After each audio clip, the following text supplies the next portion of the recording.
founder and CEO of Kuku Studios. Alex Wu came to chat with me for his new smash hit Netflix family film, In Your Dreams. I love In Your Dreams so much. Oh, that's great. And I watched it with Baloney Tony in my lap. Oh, that's so great. I'm so glad you got one. I love him so much. But let me tell you, this movie I think is going to be for kids of all ages. It was reminiscent of Never-Ending Story for me. And I think that the little ones obviously are going to eat this thing up. I want to know what kids feature inspired you in your crafting of In Your Dreams. So many. I mean, Never Ending Story was a big inspiration for me. I grew up with that movie. The book from Never Ending Story inspired the Legend of the Sandman book.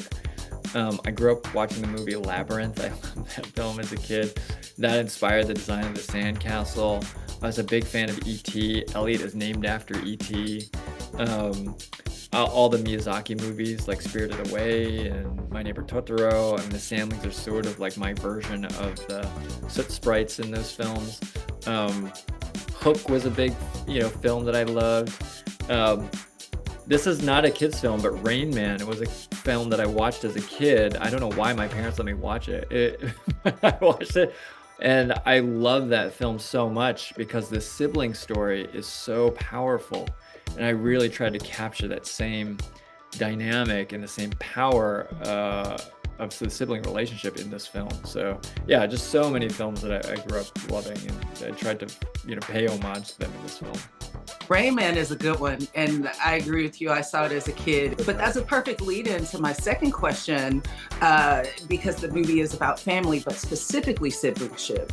And so I'd love to hear your thoughts on the protective power of siblingship, and then why you needed that to be the engine of In Your Dreams. Yeah, I mean, so much of it was inspired by my own life and my own brother and my relationship with him. I think, when I was a kid, my parents nearly split up, and when that kind of thing happens, it's really scary for kids, and you just basically bond with each other because you only have each other to lean on. And sibling relationships are so sacred. I think like they're the only people in the world that have known you almost your entire life, right? And they know exactly the context of your life and your family situation. And so, but they also are the ones that annoy you the most because they know you so well. It's so easy for them to get under your skin.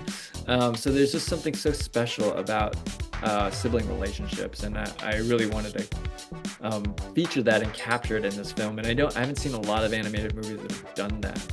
So I agree. After watching it, I said, "Oh, I need to call my brother." Yeah. And I don't know if this question is really my business, but in the credits, you have a nice thank you section, and at the top is Guillermo del Toro. Oh, yeah. And so I was wondering, what support did he give to the project, or what inspiration for you on this one?